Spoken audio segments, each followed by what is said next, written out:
Good morning. This lesson is for my Honors Integrated 1 class, but before we get started, I want to say I hope that everyone is doing all right out there.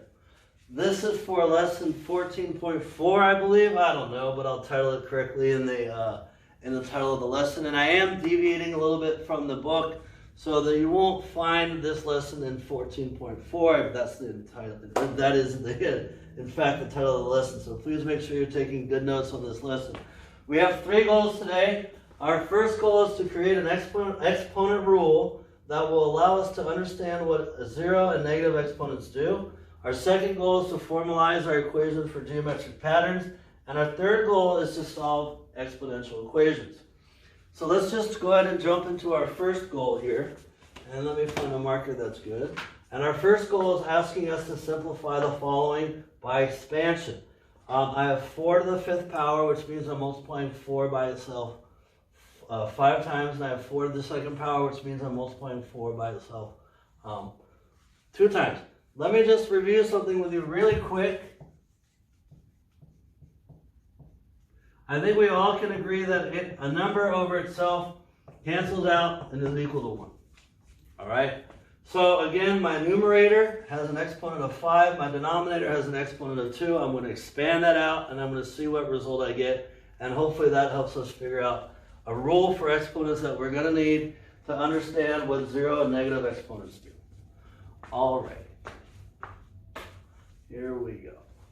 So 4 to the 5th power divided by 4 to the 2nd power is going to be 4 times itself, 5 times in the numerator, and 2 times in the denominator. Well, what we just saw is anytime a number is over itself, it reduces to 1. So this cancels to 1, this cancels to 1, and we're left with 4 to the 3rd power. And so the question we have to ask ourselves is, how does the number 5 and how does the number 2 turn into the number 3? And it does it by subtraction.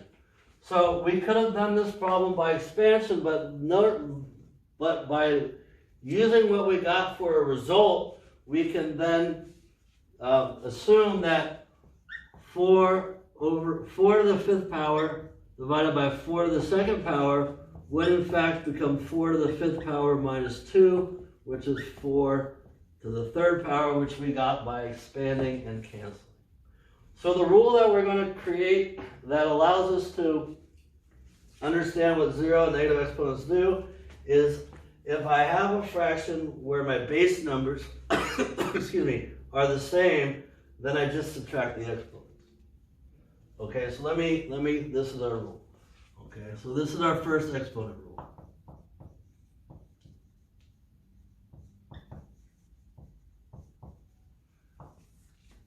So I'm going to write it using letters. A to the b power divided by a to the c power is equal to a to the b power minus c. Okay. So now I have a rule that will allow me to explain to you what a 0 exponent does. So let's go for that first.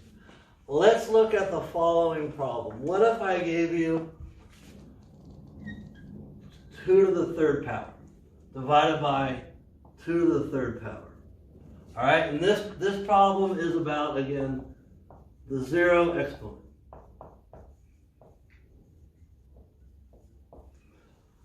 There's 2 ways that I can do this problem. I can do it one way by the rule, or I can do it another way by expanding. So let's do this problem both ways. If I was to use the rule, I would get 2 to the 3rd power minus 3, which is equal to 2 to the 0. If I was to do it by expanding, I would get 2 times 2 times 2 divided by 2 times 2 times 2. And what we saw previously is these would cancel out. And that would leave me with 1. So what we can conclude is a number with a 0 exponent must equal to 1.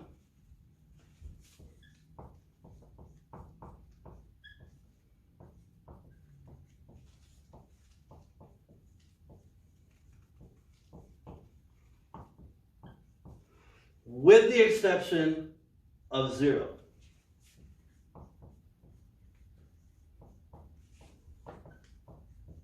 So a number except 0 with a 0 exponent will equal 1. Okay, this is a can of worms. I don't even know how to explain it. People with a lot more brain power than me figured it out. All right, so now we know what 0 exponents mean. It means that my number is equal to 1. So if I had, let's say, 5 to the 0, I know that's 1. If I had 2 over 3 to the 0, I know that's equal to 1. Any number to the 0 exponent is equal to 1. Let's talk about now a negative exponent.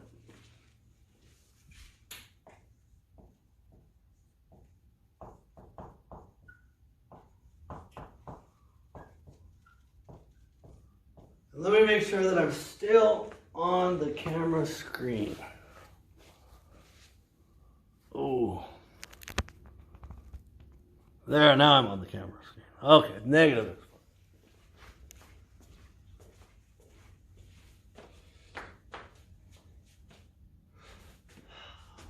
So let me write another situation. What if I gave you the following situation that looked like this?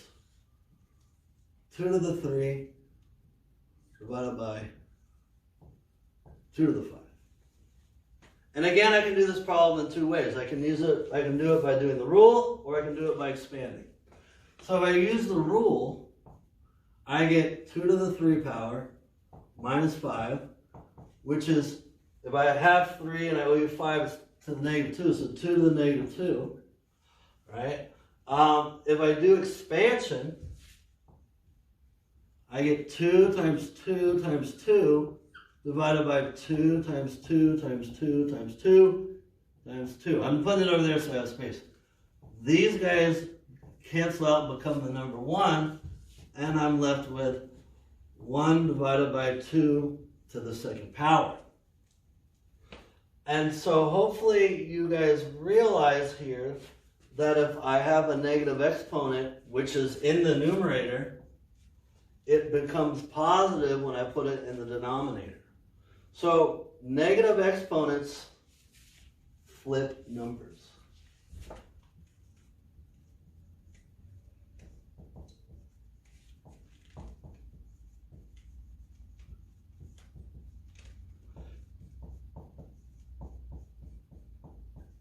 And I'm going to talk a little bit more about this because there's other cases that we need to see. But this is, I think, the first and the simplest one to see and understand that if I have a negative exponent, I flip the number and my exponent becomes positive. So, so that would be our second rule. So 0 exponents make the number equal to 1. Negative exponents flip the number. And if you go back and you either rewatch the end of the previous lesson, or you look at your notes, hopefully this explains how we got those previous terms in the table. So I'm going to go ahead and pause the video here and erase everything, and I will be back. I'm back. All right, let's go ahead and jump into our second goal for this lesson, and let me grab a marker. Our second goal, let me remind you, is to formalize the equation for geometric patterns.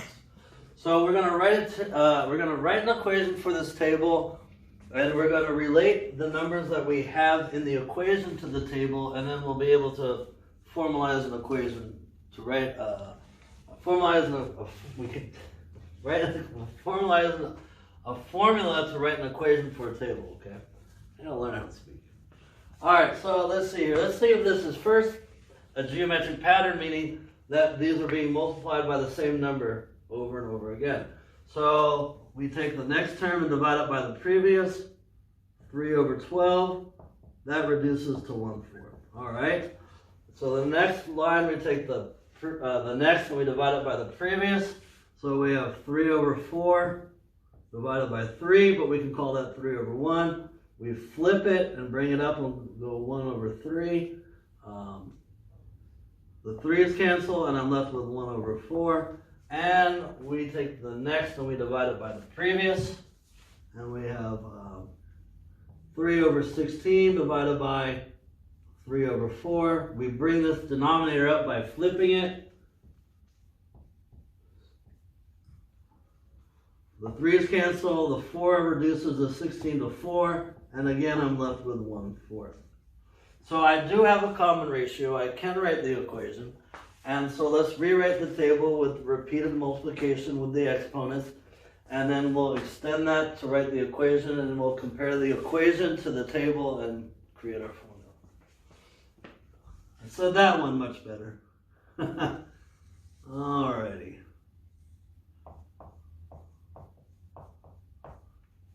So remember, the first row always stays the same. The x values stay the same. And we rewrite it using repeated multiplication. So to go from 12 to 3, I multiply by a 4th. So this is going to be 12 times 1/4. To go from 12 to 3/4, I multiply by a 4th twice. So this becomes 12 times 1/4 to the second power. And to go from 12 to 3/16, I multiply by a 4th 3 times, and I get 12 times 1/4 to the third power. Now, remember, this is not good because I do not have repeating values. I have a 4 for my x value, and a 1 for my exponent, a 5 for my x value, a 2 for my exponent, a 6 for my x value, and a 3 for my exponent. But remember, we can get creative with how we write values. I can write the value 1 using the number 4. And so I'm going to say that to get the value 1, it's going to be 4 minus 3. I can write the value 2 using the value 5, or the number 5. The value 2 using the number 5, and it would be 5 minus 3. So now I'm starting to get repeating numbers. And I can write the value 3 using the number 6, and it would be 6 minus 3. Now that I have repeating numbers, what I can do is I can extend my table to row X, and I can write 12 times 1/4, which is repeating, which is in every row, sorry. I can replace the repeating numbers with an X, and then I have minus 3. I now have my equation for the table. It is f of x equals 12 times a 4th to the power x minus 3.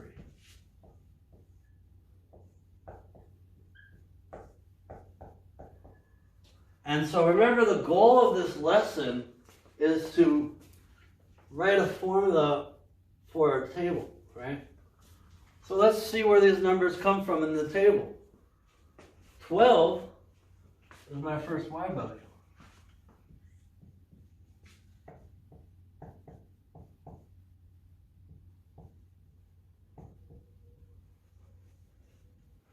One-fourth, that's my common ratio.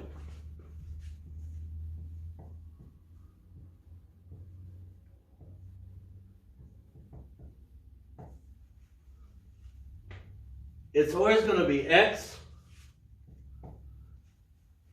Minus 3 is not in my table, but it's the opposite of the first x value. So it's going to be x plus the opposite of the first x value. So my exponent, and this is equal to f of x. So this is the formula that I wanted to create, and again, I'm hoping that this seems very similar to what we did before. I want to make sure that that's in the shot. Hey, and it is, all right. So I'm going to check off, we did goal 1, I'm going to check off goal 2. Again, this is a formula that I wanted to work towards. The first y value times the common ratio, and then my exponent is x plus the opposite of the first x value. All right, and that equation will describe this table, and we've formalized the equation for geometric pattern. By the way, we're going to start calling these exponential equations. And they're exponential equations because they're based on the exponent, right? So this is an exponential equation.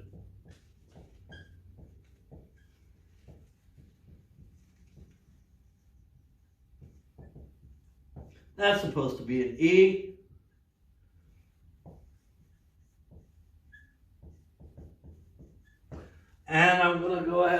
pause the video, erase everything, and set up for the third goal. So I'll be back again. I'm back again. Let's move on to the third goal. And that's solve exponential equations. Now remember, they're called an exponential equation because we're solving for the value in the exponent. So let's move on to our third goal. So I want us to solve for x, but before we solve for x, let's translate what this equation is actually saying. It's saying how many times does 2/3 have to multiply itself to equal 8/27. Now you might be able to answer this in your head really quick and say, okay, I know that it's going to be this many times. Now if it's not clear to you, what you're going to want to do is you're going to want to factor the number down. So I want to rewrite 8 using 2's. So I know that 8 turns into a 2 times 4, and I know that a 4 turns into a 2 times 2. So that means that 8 is the same as 2 to the third power. And let's rewrite 27 using 3's. So 27 is 3 times 9. And 9 is 3 times 3. So that means that it's 2 to the third power over 3 to the third power, or 2 parentheses, or 2 over 3, parentheses 2 over 3 to the third power. So 2 over 3x has to multiply itself 3 times in order to equal 8 over 27. Alright, so this one's a pretty straightforward equation. It just has a fraction to the x power equals to another fraction. Factor it down using the numbers with the value of x, and you can figure that out. The second example is a little trickier because we don't have the fraction with the exponent by itself. It's being multiplied by 2. And so what we need to do is we need to divide away the 2 or isolate the fraction with the exponent. So we're going to divide both sides by 2. Now remember, I can put a 1 on top here and we multiply fractions straight across. And this fraction is going to cancel, and I'm left with 5 over 4 to the power x is equal to 125 times 1, that's 125, and 32 times 2, that's 64. So let's figure out, let's break down 5. Break down 125 using 5s, and let's break down 64 using 4s. So 125 divided by 5 is 25. 25 broken down by 5 is 5 and 5. So here I have 5 to the third power. 64 broken down by 4s is 4 and 16, and 16 breaks down to 4 and 4. So that becomes 5 to the third power over 4 to the third power, or 5 over 4 to the power 3. So in this problem, x equals 3. Just like the previous problem, x equals 3. They're not always going to equal 3. I should have picked some better examples, but that's okay. I'm not going to spend too much time on this one. I think this is pretty straightforward. We will have problems like this on the homework, though, in the HRW. So just make sure that you break the number down using the number in the fraction, okay? And we might have to pay attention to what negative exponents do. I don't know. All right, so I'm going to go ahead and end the lesson here. Again, I hope everybody is doing all right out there. Have a good day, everybody. Bye-bye.